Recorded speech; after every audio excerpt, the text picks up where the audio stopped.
विद्यार्थी मित्र हो, आज आपण महाराष्ट्र सहकारी संस्था कायदा 1960 मधील सहकारी संस्थेच्या सभा याविषयी माहिती अभ्यासणार आहोत. विद्यार्थी मित्र हो, सहकारी संस्था हा एक लोकशाही संघटनेचा प्रकार आहे. त्यामुळे या संस्थेचं जे कामकाज आहे ते लोकशाही पद्धतीने चालवलं जातं. सर्वसाधारणपणे सहकारी संस्थेतील जे महत्त्वाचे निर्णय असतात किंवा संस्थेची ध्येय धोरणे ठरवण्याचे काम असते ते संस्थेचे मालक करतात आणि संस्थेचे मालक म्हणजेच भागधारक हे असतात. आता ह्या भागधारकांना एकत्रित येण्याकरता किंवा संस्थेविषयी निर्णय घेण्याकरता किंवा संस्थेची ध्येय धोरणे ठरवण्याकरता सभांचं आयोजन केलं जातं आणि या सभामध्ये मग सर्व भागधारक एकत्रित येऊन सर्वांनी एखाद्या विषयावरती चर्चा करून ठराव संमत केले जातात किंवा निर्णय घेतले जातात. त्यासाठी सहकारी संस्थेच्या सभा या आवश्यक असतात. आता सहकारी संस्थेच्या सभांचा अर्थ व व्याख्या आपल्याला समजावून घेणं अपेक्षित आहे. पहा, सहकार कायद्यानुसार संस्थेच्या कारभारासंबंधीचे सर्वसाधारण धोरण व निर्णय घेण्याचे सर्व अधिकार सभासद व व्यवस्थापन समितीला असतात. म्हणजेच सहकार कायदा जो महाराष्ट्राचा विचार केला तर महाराष्ट्रामध्ये सहकार कायदा 1960 नुसार आपल्याला सहकारी संस्थेचं जे कामकाज आहे त्या कामकाजाविषयीची जी सर्वसाधारण स्वरूपाची धोरणं ठरवणं असेल किंवा निर्णय घेणं असेल या संबंधितातले जे अधिकार असतात ते सर्व अधिकार संस्थेचे मालक सभासद तसेच सभासदांचे प्रतिनिधी म्हणजेच व्यवस्थापन समिती यांना असतात. आणि मग हे निर्णय घेण्यासाठी त्या व्यक्ती म्हणजेच सभासद किंवा मग व्यवस्थापन समिती यांनी एकत्रित येणं अपेक्षित असते. आणि मग विशिष्ट उद्देशासाठी हे लोक जर एकत्रित येत असतील तर त्याला सभा असं म्हटलं जातं. आता या सभेच्या काही व्याख्या दिलेल्या आहेत पहा, त्याच्यावरती आपण चर्चा करूया. विशिष्ट उद्देशाने पूर्वनियोजित ठिकाणी 2 किंवा अधिक व्यक्तींनी एकत्र येऊन विशिष्ट विषयावर चर्चा करून निर्णय घेणे या सभा म्हणतात. आता या व्याख्येमध्ये काय पहा, विशिष्ट उद्देशाने पूर्वनियोजित ठिकाणी म्हणजे प्रत्येक सभेचा हा विशिष्ट उद्देश ठरलेला असतो. म्हणजेच सभेमध्ये नेमकं कोणतं कामकाज केलं जाईल, म्हणजे सभेमध्ये कोणकोणत्या विषयावरती चर्चा केली जाईल याची सर्व माहिती आपल्याला सभेच्या कार्यक्रम पत्रिकेच्या माध्यमातून मिळत असते. आणि सभेपूर्वी ती कार्यक्रम पत्रिका सर्व संबंधितांना पाठवली जाते. म्हणजे त्या सभेचा कार्यक्रम हा निश्चित केलेला असतोय. त्याच्यानंतर पूर्वनियोजित ठिकाणी म्हणजे सभेचं जे ठिकाण आहे ते पूर्वनियोजित असते आणि ते देखील सभासदांना किंवा व्यवस्थापन समितीच्या सदस्यांना ते ठिकाण कळवलं जातं. आणि मग त्या ठिकाणी म्हणजे ठरलेला उद्देश ठरलेलं ठिकाण त्या ठिकाणी 2 किंवा अधिक व्यक्तींनी एकत्र येऊन विशिष्ट विषयावर चर्चा करून निर्णय घेणे या सभा असे म्हणतात. म्हणजेच या ठिकाणी सभासद किंवा व्यवस्थापन समितीचे सदस्य एकत्रित येत असतात आणि समोर चर्चेसाठी जे विषय घेतले जात असतात त्या विषयावरती चर्चा करून योग्य ते निर्णय घेतले जातात आणि या कामकाजाच्या पद्धतीलाच सभा असं म्हटलं जातं. त्याच्यानंतर दुसरी एक व्याख्या दिलेली आहे पहा, 2 किंवा अधिक व्यक्तींनी कायद्याला मान्य असलेल्या उद्देशाने सर्वसाधारण प्रश्नावर चर्चा करण्यासाठी एकत्र येणे म्हणजे सभा होय. आता 2 किंवा अधिक व्यक्ती म्हणजे याचा अर्थ की 2 पेक्षा जास्त व्यक्ती सभेला उपस्थित राहणं अपेक्षित आहे. पहा, कायद्याला मान्य असलेल्या उद्देशाने म्हणजे आता सहकारी संस्थेच्या सभा घेण्याचे उद्देश सहकार कायद्यामध्ये नमूद केलेले आहेत आणि त्या उद्देशाने सर्वसाधारण स्वरूपाचे जे प्रश्न असतात त्या प्रश्नावरती चर्चा करण्यासाठी एकत्र येणे याला सभा असं म्हटलं जातं. त्याच्यानंतर तिसरी एक व्याख्या दिलेली आहे पहा, सहकारी संस्थेच्या विद्यमान सभासदांना संस्थेच्या अधिकृत पत्त्यावर विशिष्ट दिवशी व विशिष्ट वेळी ठराविक तारखेपूर्वी निश्चित केलेल्या विषयावर चर्चा करण्यासाठी एकत्र बोलावून अशा विषयावर सविस्तर चर्चा केली जाते व त्यावर निर्णय घेतले जातात त्यास सभा असे म्हणतात. ही थोडीशी व्यापक स्वरूपाची व्याख्या केलेली आहे. त्या व्याख्येवरून आपल्याला सभेचं जे कामकाज आहे किंवा सभेची सूचना किंवा सभेची कार्यक्रम पत्रिका, सभेचं ठिकाण, सभेची वेळ, सभेची तारीख या सर्व बाबी यातून आपल्याला निश्चित होत असतात. आता या ठिकाणी म्हटलं की सहकारी संस्थेच्या विद्यमान सभासदांना, म्हणजे सहकारी संस्थेच्या सभासदांनाच या सभेची सूचना दिली जात असते, ती म्हणजे संस्थेच्या अधिकृत पत्त्यावरती. आता संस्थेचा जो अधिकृत पत्ता आहे, म्हणजे ज्या ठिकाणी सभा बोलवली जाते त्या पत्त्यावरती विशिष्ट दिवशी, म्हणजे सभेचा दिवस हा निश्चित केला जात असतो आणि विशिष्ट वेळी सभेची वेळ देखील निश्चित केली जाते, म्हणजे कोणत्या दिवशी, कोणत्या तारखेला, किती वाजता आणि कोणत्या ठिकाणी सभा घेतली जाणार, हे सगळे मुद्दे सभेच्या सूचनेमध्ये नमूद केलेले असतात. आणि ठराविक तारखेपूर्वी निश्चित केलेल्या विषयावर, म्हणजे सभेची जी कार्यक्रम पत्रिका असते त्या सभेची कार्यक्रम पत्रिका ही सभेच्या अगोदर 14 दिवस सभेच्या सूचनेबरोबर सभासदांना पाठवली जाते आणि त्या कार्यक्रम पत्रिकेमध्ये मग विषय निश्चित केले जात असतात आणि त्या विषयावरती मग एकत्रित बोलवून चर्चा घडवून आणली जाते आणि मग अशा प्रत्येक विषयावरती ज्यावेळेला सविस्तर चर्चा केली जाते आणि त्या चर्चेला अनुसरून मग निर्णय घेतले जात असतील तर त्याला सभा असं म्हटलं जातं. म्हणजे सर्वसाधारणपणे सहकारी संस्थेच्या बाबतीमध्ये या पद्धतीनं सभेचं कामकाज हे केलं जातं. त्याच्यानंतर आपल्याला सहकारी संस्थांच्या सभांचे प्रकार आपल्याला अभ्यासावायचे आहेत. पहा, महाराष्ट्र सहकारी संस्था कायदा 1960 व नियम 1961 नुसार सहकारी संस्थांचं मुख्यत्वे करून दोन भाग प्रकार पडतात किंवा दोन प्रकार पडतात, ज्याच्यामध्ये सभासदांच्या सभा आणि व्यवस्थापन समितीच्या सभा असे दोन प्रकार पडतात. संस्थेच्या कारभारावर नियंत्रण ठेवण्याच्या दृष्टीनं सभासदांच्या सभा या महत्त्वाच्या असतात. त्याच पद्धतीनं संस्थेचं जे दैनंदिन कामकाज चालवण्याच्या दृष्टीने व्यवस्थापन समितीच्या सभा महत्त्वाच्या असतात. म्हणजे दोन्ही प्रकारच्या सभा या सहकारी संस्थेच्या दृष्टिकोनातून महत्त्वाच्या असतात. आता तुमच्या समोर जो डायग्राम दिसतोय त्या डायग्रामवरून आपल्याला सभांचे प्रकार आपल्याला लक्षात येतील. पहा, त्याच्यामध्ये पहिल्यात सभासदांच्या सभा. आता सभासदांच्या ज्या 4 सभा होत असतात त्याच्यामध्ये पहिली साधारण मंडळ सभा किंवा ज्याला नियामक सभा असं म्हटलं जातं. त्याच्यानंतर दुसरी अधिमंडळाची वार्षिक सभा किंवा ज्याला सर्वसाधारण सभा असंही म्हटलं जातं. त्याच्यानंतर अधिमंडळाची विशेष सभा किंवा ज्याला विशेष सर्वसाधारण सभा असं म्हटलं जातं. आणि चौथी आहे ती अंतिम सर्वसाधारण सभा किंवा संस्थेची शेवटची सभा असंही त्या सभेला म्हटलं जातं.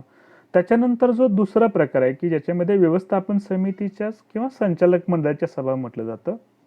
त्याच्यामध्ये व्यवस्थापन समितीची पहिली सभा, व्यवस्थापन समितीच्या सभा आणि उपसमितीच्या सभा अशा पद्धतीने सहकारी संस्थेच्या सभांचे प्रकार आपल्याला पाहावयास मिळतात. आता यातील आपण आज सभासदांच्या ज्या सभा आहेत त्या सभासदांच्या सभांचे जे प्रकार आहेत त्याविषयी आपण माहिती अभ्यासणार आहोत. आता सहकारी संस्थेचे जे महत्त्वाचे निर्णय असतात ते महत्त्वाचे निर्णय हे संस्थेच्या मालकाकडून घेतले जातात आणि संस्थेचे मालक म्हणजे सभासद असतात आणि या प्रत्येक सभासदाला सहकारी संस्थेच्या सभेला उपस्थित राहण्याचा अधिकार असतो, सभेच्या कामकाजामध्ये भाग घेण्याचा अधिकार असतो, त्याच पद्धतीने सभेमध्ये मतदान करण्याचा देखील हक्क असतोय आणि या सभांना सर्वसाधारण सभा असेही म्हटले जात असते. आता सहकारी संस्थेचे उद्दिष्टे साध्य करण्यासाठी सर्वसाधारण धोरण ठरवण्याचा अधिकार हा सभासदांना असतो. त्या सर्वसाधारण अधिकाराचा वापर हा सर्वसाधारण सभेमध्ये सभासदांच्याकडून केला जातो आणि मग सभासद हे जे निर्णय घेत असतात ते घेतलेले निर्णय मग व्यवस्थापन समिती प्रत्यक्ष कृतीमध्ये उतरवित असते. आता महाराष्ट्र सहकारी संस्था कायदा 1960 मधील कलम 75 व 76 मधील नियम 59 व नियम 63 मध्ये सहकारी संस्थांच्या ज्या सभासदांच्या सभा आहेत त्या सभाबाबतच्या विविध तरतुदी, कायदेशीर तरतुदी स्पष्ट केलेल्या आहेत. ते देखील आपण पुढच्या भागामध्ये पाहणार आहोत. आता सभासदांच्या सभांचे जर प्रकार पाहिले तर आपण त्याच्यातला जो पहिली सभा आहे ती म्हणजे पहिली सर्वसाधारण सभा किंवा त्या सभेलाच नियामक सभा असंही म्हटलं जातं. महाराष्ट्र सहकारी संस्था कायदा 1960 कायद्यातील नियम 59 नुसार सहकारी संस्थेची नोंदणी झाल्याच्या तारखेपासून 3 महिन्याच्या आत जी सभा बोलावली जाते तिला पहिली साधारण मंडळ सभा किंवा नियामक सभा असे म्हटले जाते. आणि या सभेचं वैशिष्ट्य असं असतं की ही सभा प्रत्येक सहकारी संस्थेच्या आयुष्यात एकदाच बोलवली जाते. आता सर्वसाधारणपणे या सभेमध्ये काय असते पहा, नोंदणीची प्रक्रिया पूर्ण झाल्यानंतर संस्थेला कायदेशीर अस्तित्व प्राप्त होतं आणि मग प्रत्येक सहकारी संस्थेला सहकार कायद्यानुसार अशी सभा बोलवणं हे कंपल्सरी असते किंवा ते अनिवार्य असते. आणि ही सभा बोलवण्याचा अधिकार मुख्य प्रवर्तकाला असतो. आणि पहिली सर्वसाधारण सभा मुख्य प्रवर्तकानं जर बोलवली नाही किंवा त्या बोलवण्यामध्ये जर कसूर केला असेल तर सहकार निबंधक आपल्या अधिकारामध्ये अशी सभा बोलवू शकतो किंवा कोणत्याही अधिकृत व्यक्तीस अशी सभा बोलवण्याचा आदेश त्याच्याकडून दिला जाऊ शकतो. आता ही जी पहिली सर्वसाधारण सभा आहे किंवा ज्याला नियामक सभा असं म्हटलं जात असते, त्या सभेमध्ये नेमकं कामकाज कोणतं केलं जात असतंय,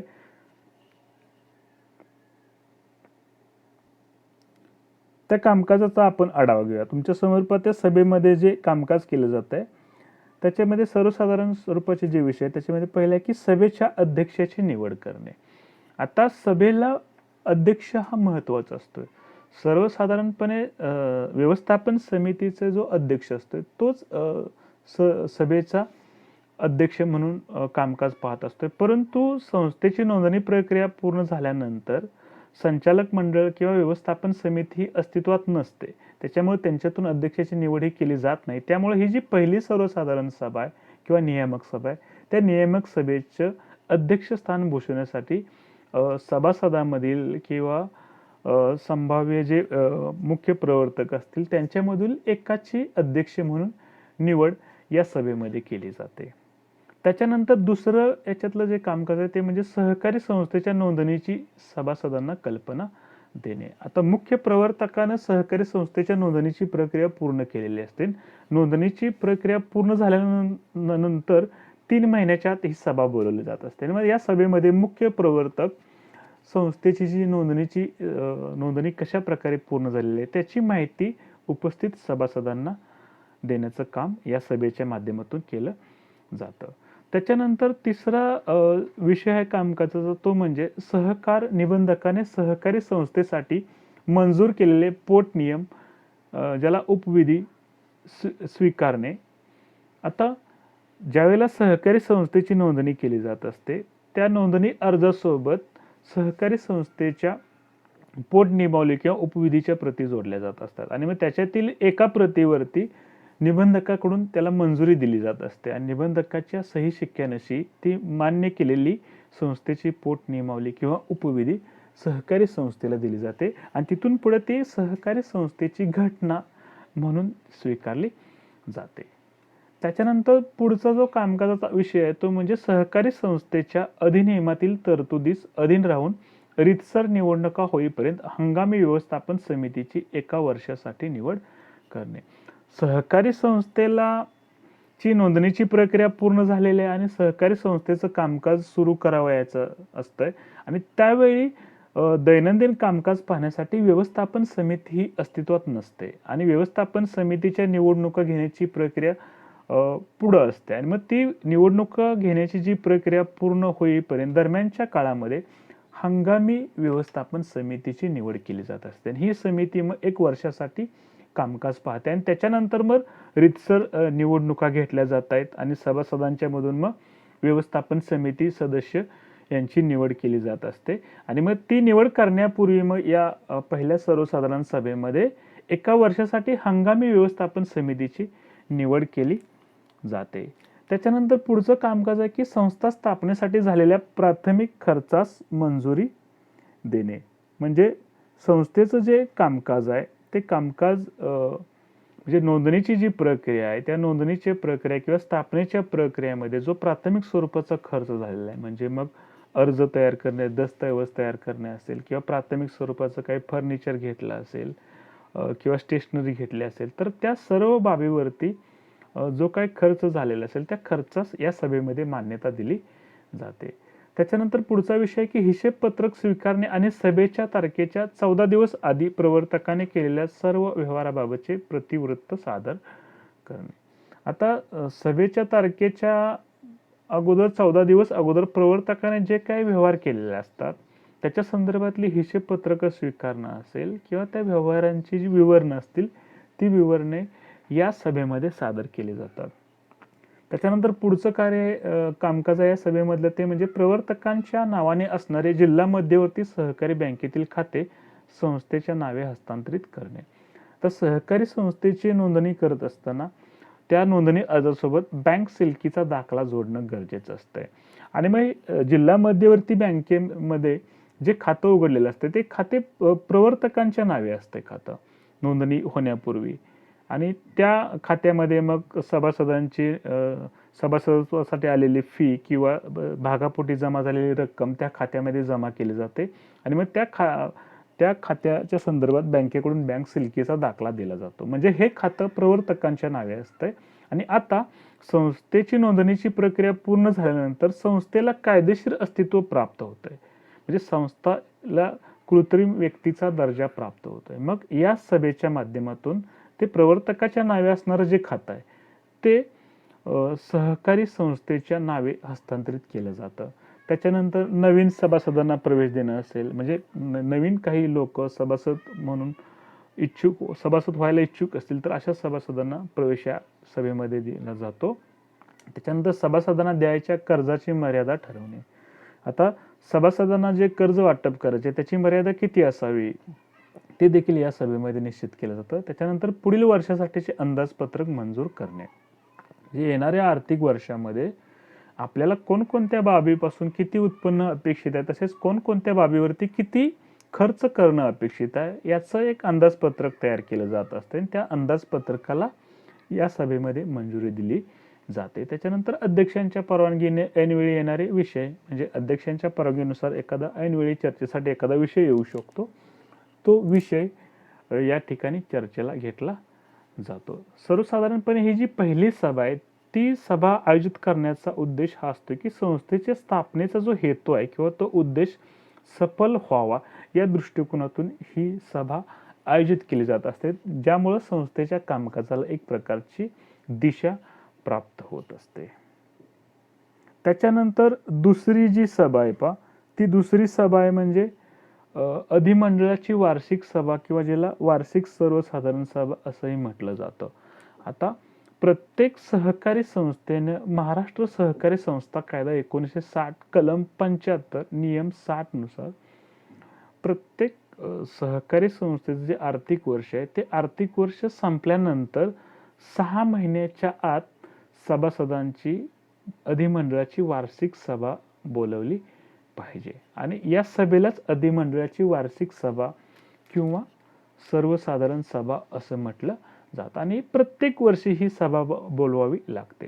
आता सहकारी संस्थेचं आर्थिक वर्ष कधी संपतंय? 31 मार्चला संपतं.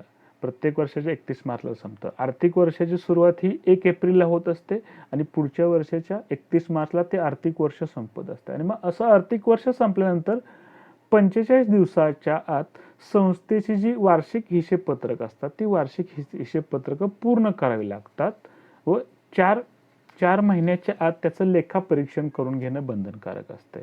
म्हणजे जो लेखापरीक्षक असतो त्या लेखापरीक्षकाकडून त्या हिशेब पुस्तकांचं परीक्षण करून देखील 4 महिन्याच्या आत ते परीक्षण करून घेणं गरजेचं असतं. आणि मग त्यानंतर मग वार्षिक सभेच्या जी काही सूचना असेल ती सूचना उपविधीतील तरतुदीनुसार प्रत्येक सभासदाला सभेच्या किमान 14 दिवस अगोदर द्यावी लागते. आणि सभेची सूचना जो काही लेखापरीक्षक आहे त्याला सुद्धा द्यावी लागते. म्हणजे ज्यानं या हिशेब पुस्तकाचं लेखापरीक्षण केलेलं आहे अशा लेखापरीक्षकाला देखील सभासदांच्या बरोबर या सभेची सूचना द्यावी लागते. आणि सूचना देण्याचा उद्देश काय असतो की हिशेबासंबंधीचा खुलासा करणं जर गरजेचं असेल तर अशा परिस्थितीमध्ये तो लेखापरीक्षक या सभेला देखील आवश्यक उपस्थित राहू शकतो. म्हणजे हिशेब तपासणी करत असताना त्याला ज्या काही बाबी निदर्शनास आलेल्या असतील किंवा जे काही खुलासे त्याला करणं गरजेचं वाटत असेल असे खुलासे करण्यासाठी तो या सभेला हजर राहू शकतो. आणि सहकार कायद्यातील तरतुदीनुसार सभासद हे मालक असतात आणि त्यांना जे काही अधिकार असतात त्या अधिकाराचा वापर या सभेमध्ये करत असतात सभासद, किंवा वर्षभरातील कामकाजाचा ते आढावा घेतात. आणि सर्वसाधारण सभेमध्ये क्रियाशील सभासद यांना उपस्थित राहता येते. त्याच्यानंतर व्यवस्थापन समितीने वर्षभरामध्ये जे काही कामकाज केलेलं आहे त्या कामकाजाचं मूल्यमापन देखील करता येतं. आता पहिल्या साधारण सभेव्यतिरिक्त संस्थेच्या इतर सर्वसाधारण सभा सचिव किंवा उपविधीद्वारे किंवा अशा सभा बोलवण्याच्या प्राधिकृत करण्यात आलेला कोणताही अधिकारी निबंधकाला सूचना देऊन कलम 75 मधील पोट कलम 1 मध्ये नमूद केलेल्या कालावधीमध्ये अशी सभा भरू शकतो. आता ही सभा पूर्वीचं जे कलम 75 होतं त्याच्यामध्ये वार्षिक सभेस मुदतवाढ देण्याची तरतूद होती, परंतु शासनाने आता नवीन दुरुस्तीनुसार कोणत्याही परिस्थितीमध्ये आर्थिक वर्ष संपल्यानंतर 6 महिन्याच्या आत, म्हणजेच 30 सप्टेंबरपर्यंत, म्हणजे 6 महिने 30 सप्टेंबरपर्यंत होतं, 31 मार्चला आर्थिक वर्ष संपलं आणि 30 सप्टेंबरपर्यंत ती अधिमंडळाची जी वार्षिक सभा आहे ती वार्षिक सभा घेणं बंधनकारक आहे. म्हणजे सभा वाढवण्याची जी तरतूद होती ती तरतूद आता नवीन दुरुस्तीनुसार रद्द करण्यात आलेली आहे. आता या वार्षिक सर्वसाधारण सभेमध्ये कामकाज काय काय नेमकं केलं जाते पहा. त्याच्यामध्ये पहिले की सभेच्या अध्यक्षाची निवड करणे. आता सहकारी संस्थेचे अध्यक्ष असतात तेच सभेचं अध्यक्षस्थान भूषवत असतात, त्याची निवड या सभेमध्ये केली जाते. त्याच्यानंतर मागील सभेचे इतिवृत्त वाचून कायम करणे. म्हणजे ज्या वेळेला अशा सभा होत असतात त्या सभेवेळेला सचिव त्या ठिकाणी उपस्थित असतो आणि सचिव त्या सभेच्या कामकाजात कच्ची टिपणं घेत असतो आणि त्या कच्च्या टिपणाच्या आधारे तो सभेचं इतिवृत्त लिहित असतोय. आणि मग त्या इतिवृत्ताचं वाचन, म्हणजे मागील जी सभा झालेली असते, समजा चालू आर्थिक वर्षामध्ये मागील वार्षिक सर्वसाधारण जी सभा झालेली असते त्या सभेचं इतिवृत्ताचं वाचन या सभेमध्ये केलं जात असते, ते वाचन करून कायम केलं जातं. त्याच्यानंतर रिक्त होणाऱ्या संचालकांच्या जागी नवीन संचालकाची निवड करणे. म्हणजे संचालकांची समजा निवृत्ती होत असेल किंवा एखादा संचालक बडतर्फ केला जात असेल तर त्याच्या जागी नवीन संचालकाची निवड या सभेमध्ये केली जाते. त्याच्यानंतर मागील आर्थिक वर्षाचे जमा खर्च, नफा तोटा खाते व ताळेबंद पत्रक व हिशेब तपासणीचा अहवाल इत्यादींना मंजुरी देणे. आता संस्थेचे मालक हे दैनंदिन कामकाजामध्ये सहभागी होत नाहीत, व्यवस्थापन समिती दैनंदिन कामकाज करते. मग त्या झालेल्या आर्थिक वर्षाचे जे हिशेब पत्रक असतात ज्याच्यामध्ये मग जमा खर्च असतील, नफा तोटा पत्रक असेल किंवा ताळेबंद पत्रक असेल आणि त्या हिशेब पत्रकाबाबतचा हिशेब तपासणीचा जो काही अहवाल असेल त्या अहवालाला देखील या सभेमध्ये मंजुरी दिली जाते.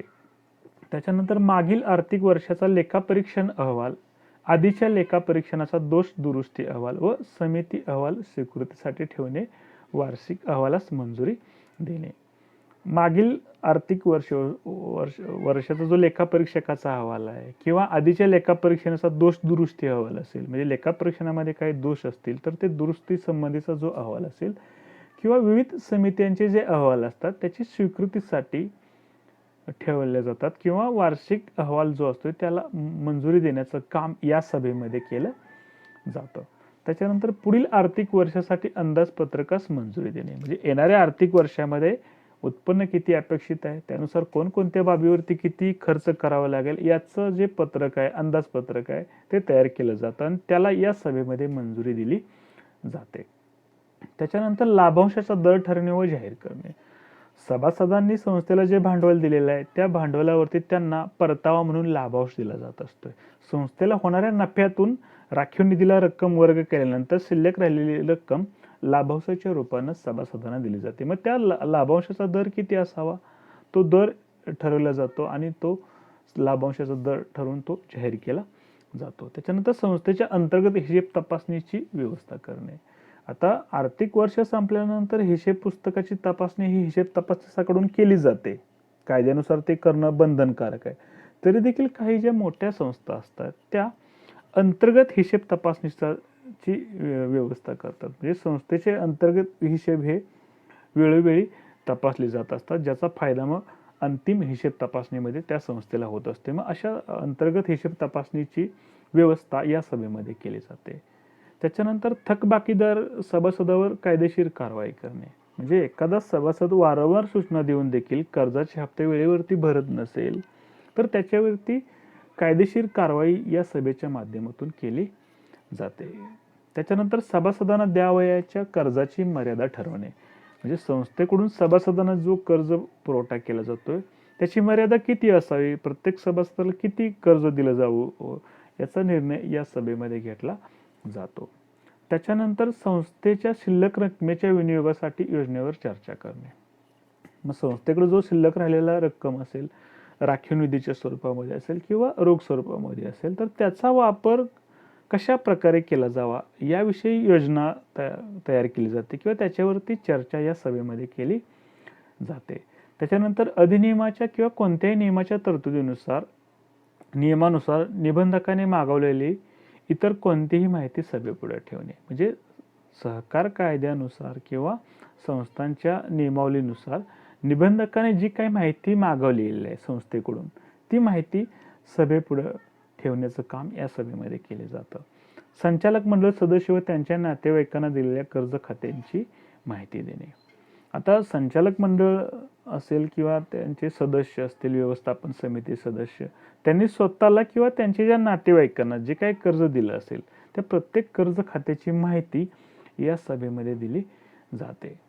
त्याच्यानंतर निबंधकाने जाहीर केलेल्या पॅनेलमधून मान्यताप्राप्त लेखापरीक्षकाची चालू आर्थिक वर्षाचे लेखापरीक्षण करण्यासाठी नेमणूक करणे, म्हणजे येणारं जे पुढचं आर्थिक वर्ष आहे त्या पुढच्या आर्थिक वर्षासाठी निबंधकाने लेखापरीक्षकांना मान्यता दिलेली असते, त्यांचं एक पॅनेल असते, त्या पॅनेलमध्ये नाव असणाऱ्या व्यक्तींनाच सहकारी संस्थेचं लेखापरीक्षण करण्याचा अधिकार असतो. मग अशा लेखापरीक्षकाची नेमणूक ही सभासदांच्या वार्षिक सर्वसाधारण सभेमध्ये केली जाते. जर मागील लेखापरीक्षकाचं कामकाज चांगल्या प्रकारे असेल, समाधानकारक असेल असं सभासदांना वाटत असेल तर त्यालाच पुढच्या वर्षाचं देखील लेखापरीक्षण म्हणून नियुक्ती दिली जाते, किंवा जर समाधानकारक नसेल तर पॅनेलमधील किंवा मान्यताप्राप्त कोणत्याही दुसऱ्या लेखापरीक्षकाची नेमणूक या सभेमध्ये केली जाते.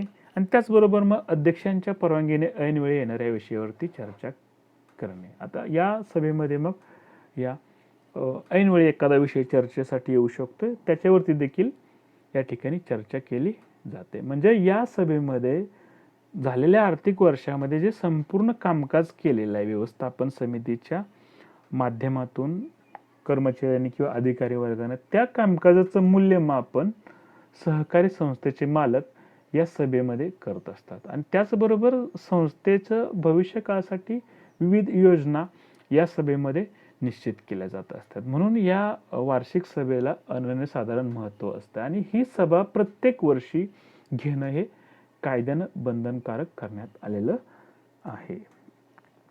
त्याच्यानंतर तिसरी जी सभा आहे ती म्हणजे अधिमंडळाची विशेष सभा किंवा ज्याला विशेष सर्वसाधारण सभा असंही म्हटलं जातं. आता सहकार कायद्यातील कलम 76 नुसार ही सभा बोलवली जाते.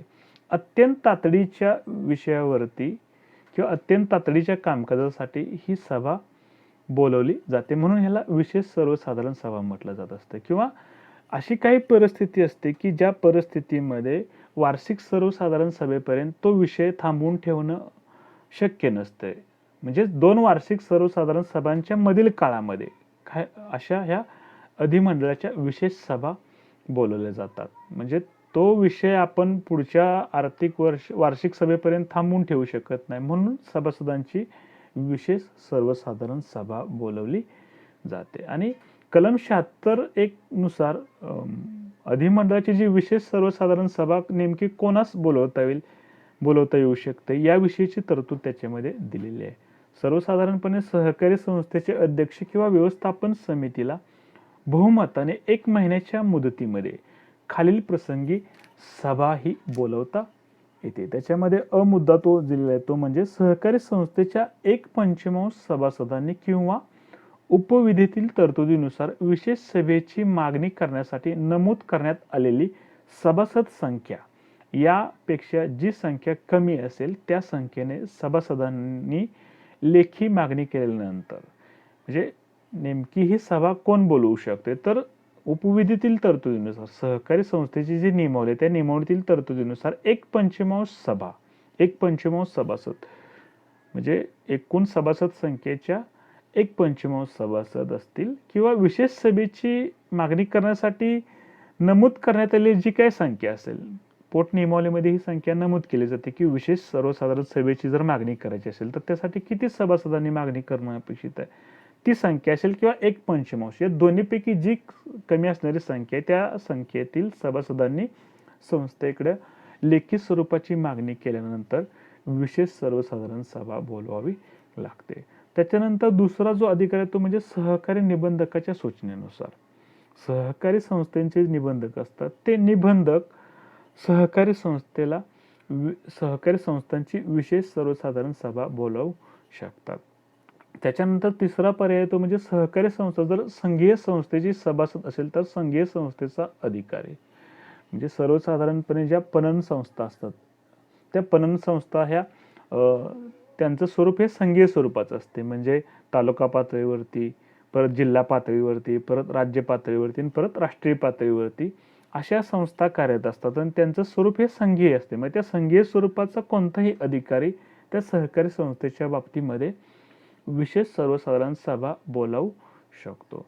आणि चौथा जो पर्याय तो म्हणजे व्यवस्थापन समितीने सूचना केल्यास. आता व्यवस्थापन समितीने देखील सूचना केली असेल की विशिष्ट परिस्थिती निर्माण झालेली आहे, त्या विशिष्ट परिस्थितीमध्ये निर्णय घेणं गरजेचं आहे, त्यासाठी विशेष सर्वसाधारण सभा बोलवणं अपेक्षित आहे.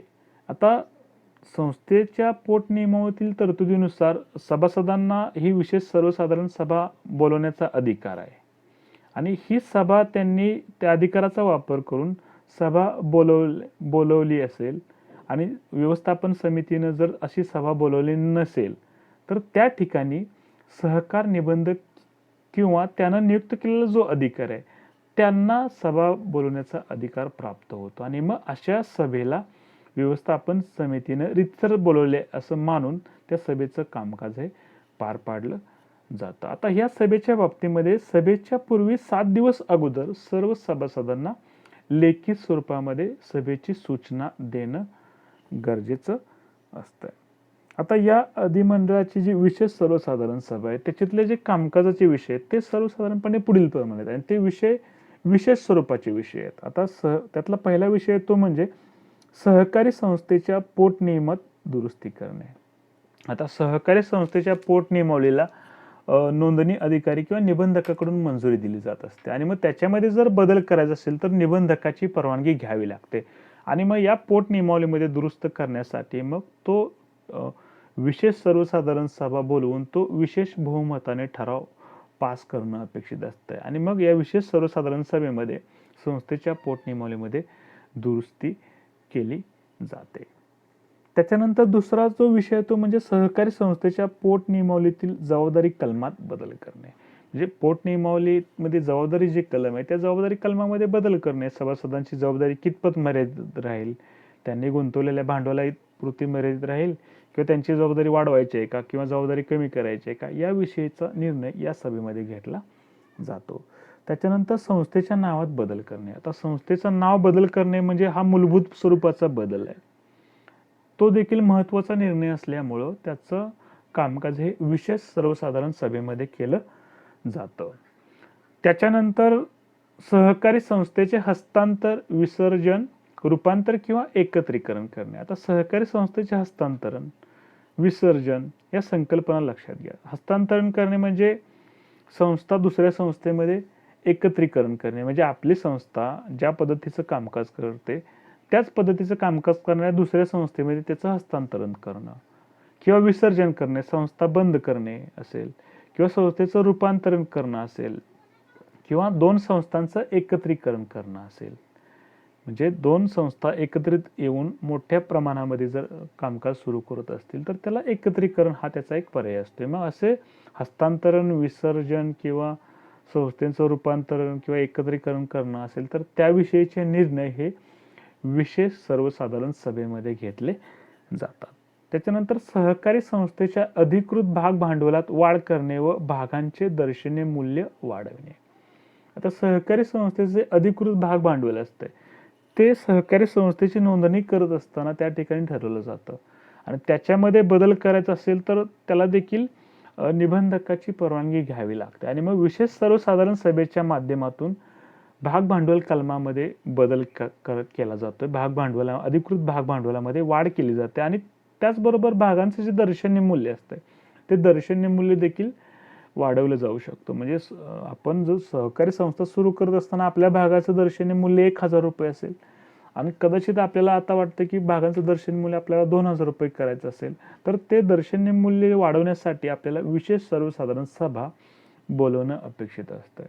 त्याच्यानंतर सहकारी संस्थेच्या विकास प्रकल्पांना मान्यता देणे.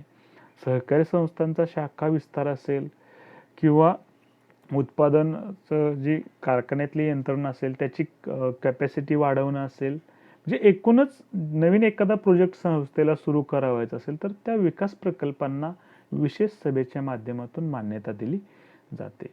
त्याच्यानंतर सहकारी संस्थेच्या पदाधिकाऱ्याविरुद्ध अविश्वासाचा ठराव आल्यास त्यावर विचार करणे. सहकारी संस्थेचे जे विविध पदाधिकारी ज्याच्यामध्ये अध्यक्ष असेल, उपाध्यक्ष असतील, सचिव असतील, या विविध पदाधिकाऱ्याविरुद्ध अविश्वासाचा ठराव आला असेल, म्हणजे त्यांच्याकडून काहीतरी चुकीचं कामकाज झालं असेल, तर त्या ठिकाणी तसा अविश्वासाचा ठराव दाखल केला गेला असेल तर त्यावरती या सभेमध्ये विचार केला जातो. त्याच्यानंतर निबंधकाच्या आदेशानुसार त्यांनी सुचवलेल्या कामकाजासाठी सभा घेणे. मग निबंधकाने जर अशी विशेष सभा बोलवली असेल तर त्यांनी नेमक्या कोणत्या कामकाजासाठी सभा सुचवलेल्या त्या कामकाज या सभेमध्ये केलं जातं. त्याचबरोबर शासनाच्या नवीन धोरणांची अंमलबजावणी करणं. शासन वेळोवेळी सहकारी संस्थांच्या विकासासाठी कामकाज करत असते किंवा नवीन धोरणं ठरवत असते आणि मग ती धोरणं संस्थेच्या कामकाजामध्ये आमूलाग्र बदल करत असतात. जसं की मग सहकार कायद्यामध्ये काही दुरुस्त्या होत असतात, मग त्याची अंमलबजावणी करण्याच्या दृष्टिकोनातून विचार या विशेष सर्वसाधारण सभेमध्ये केला जातो. आता थोडक्यात आपण संस्थेच्या विशेष कारणासाठी अचानक उद्भवलेल्या परिस्थितीवरती नियंत्रण घेण्यासाठी ही अधिमंडळाची विशेष सभा बोलवली जाते. आता या सभेमध्ये व्यवस्थापन समितीच्या ठरावाविरुद्ध किंवा शिफारशीविरुद्ध ठराव सुद्धा मंजूर होऊ शकतो. म्हणजे व्यवस्थापन समितीने वर्षभरामध्ये ज्या काय सभा घेतल्या त्या सभामध्ये त्यांनी मंजूर केलेले जे काही ठराव असतील किंवा त्यांनी केलेले जे काही शिफारशी असतील त्या ठरावाविरुद्ध किंवा त्या शिफारशी विरुद्ध जर त्या योग्य नसतील, संस्थेच्या हिताच्या विरुद्ध असतील, तर असे ठराव किंवा अशा शिफारशीच्या विरुद्धातले सुद्धा ठराव या विशेष सर्वसाधारण सभेमध्ये मंजूर केले जातात. त्याच्यानंतर पुढचा जो प्रकार आहे तो म्हणजे अंतिम सर्वसाधारण सभा किंवा शेवटची सभा. आता या नावावरून तुम्हाला त्या सभेचा अर्थबोध लक्षात येत असेल की जशी पहिली सर्वसाधारण सभा ही संस्थेच्या आयुष्यातील पहिली सभा असते, एकमेव होणारी, तशी अंतिम सभा ही प्रत्येक संस्थेच्या किंवा सभासदांच्या आयुष्यातली ही अखेरची सभा असते आणि या सभेमध्ये संस्थेची जी विसर्जनाची प्रक्रिया असते, म्हणजे संस्था बंद करण्याची जी प्रक्रिया आहे ती बंद करण्याची प्रक्रिया पूर्ण झाल्यानंतर ही सभा बोलवली जाते. आणि अंतिम सर्वसाधारण सभा म्हणजेच सहकारी संस्थेचं कायदेशीर शेवट असतो किंवा कायदेशीररित्या कामकाज बंद करण्याची ती एक प्रक्रिया असते. त्या सहकारी संस्थेचं विसर्जन करण्यासाठी जो ऋण परिशोधक अधिकारी निबंधकाकडून नेमणूक केलेला गेलेला असतो तो संस्थेच्या विसर्जनाचं कामकाज पूर्ण करत असतो. आता सर्वसाधारणपणे विसर्जन हे 3 प्रकारचं असू शकतं. एकतर स्वखुशीनं, म्हणजे संस्थेचे जे मालक सभासद असतात ते बहुमताने स्वतःच्या खुशीने संस्थेचा जो कामकाज आहे ते कामकाज बंद करण्याचा किंवा संस्था बंद करण्याचा ठराव मंजूर करून घेऊ शकतात. किंवा सक्तीने, समजा संस्थेमध्ये काही गैरव्यवहार अफरातफर झाले असेल तर सक्तीने देखील संस्था बंद केली जाऊ शकते. किंवा मग तिसरा पर्याय तो म्हणजे निबंधकाच्या आदेशानुसार, म्हणजे निबंधका आदेश देऊ शकतो. म्हणजे एखादी सहकारी संस्था सहकार कायद्याचं पालन करत नसेल, पोटनियमावलीतील तरतुदीचं पालन करत नसेल किंवा सभासदांच्या हिताला बाधा आणणारे व्यवहार त्या संस्थेमध्ये घडले गेले असेल तर अशा परिस्थितीमध्ये निबंधक अशी संस्था बंद करण्याचा आदेश देऊ शकतो. म्हणजे संस्था बंद करण्याची जी प्रक्रिया आहे ती 3 कारणानं होऊ शकते. एक म्हणजे स्वखुशीनं, दुसरं सक्तीनं आणि तिसरं निबंधकाच्या आदेशानुसार. आणि यासाठी जो ऋण परिशोधक अधिकारी नियुक्त केलेला असतो तो या संस्थेच्या विसर्जनाची प्रक्रिया पूर्ण करतो. आता संस्था बंद करण्याची प्रक्रिया कशी असते पहा. संस्था बंद करणे म्हणजे या ठिकाणी संस्थेच्या ज्या मालमत्ता असतात त्या मालमत्ता विकल्या जातात आणि त्यातून आलेली जी रक्कम असेल किंवा संस्थेची येणी रक्कम असेल ती वसूल केली असेल, अशी जमा जी एकूण रक्कम आहे त्या जमा एकूण रकमेतून संस्थेची देणी दिली जात असतात. त्रयस्थ व्यक्तींची जी देणी असतात ती देणी दिली जात असतात आणि ती देणी देऊन जर रक्कम शिल्लक राहत असेल तर त्या रकमेचा विनियोग कसा केला जावा किंवा सभासदांना त्यातली रक्कम देणं शक्य आहे का, याची चर्चा या अंतिम सभेमध्ये केली जाते. आणि हा जो ऋण परिशोधक अधिकारी आहे किंवा ज्याला विलयन अधिकारी म्हटलं जातं पहा, म्हणजे सहकारी संस्थेच्या विसर्जनाची प्रक्रिया नियुक्त करण्यासाठी जो नियुक्त केलेला अधिकारी आहे, नियुक्ती कोण करतोय, निबंधक करतोय, त्यालाच ऋण परिशोधक, ऋणशोधन अधिकारी किंवा विलयन अधिकारी असं म्हटलं जातं. आणि विसर्जनाची प्रक्रिया पूर्ण झाल्यानंतर ही सभा बोलवली जाते आणि संस्थेच्या आयुष्यातली ही शेवटची सभा असते आणि या सभेनंतर संस्थेचं कायदेशीर अस्तित्व हे संपुष्टात आलेलं असतं आणि मग संस्था बंद झाल्याचा आदेश सहकार निबंधकांच्याकडून दिला जातो. आता कोणकोणत्या बाबतीमध्ये ही अंतिम सभा संस्थेला म्हणजे घेतली जाते किंवा कोणत्या संस्था ह्या बंद होत असतात पहा. ज्या संस्था सतत तोट्यात चाललेल्या असतात, ज्यांची आर्थिक स्थिती गंभीर असते किंवा ज्या संस्थांची उद्दिष्टे सफल झालेली नसतात किंवा ज्या संस्था सभासदांचं हित संवर्धन करण्यामध्ये अपयशी झालेल्या असतात किंवा सभासदांचं हित जपण्यामध्ये त्यांना यश आलेलं नसतं, अशा सर्व संस्था ह्या बंद कराव्या लागतात आणि त्या ऋणशोधन अधिकाऱ्याकडून विसर्जनाची प्रक्रिया पूर्ण झाल्यानंतर ही अंतिम किंवा शेवटची सभा बोलवली जाते. म्हणजे सर्वसाधारणपणे सभासदांच्या या सभांचे प्रकार आपण अभ्यासलेले आहेत. थँक्यू.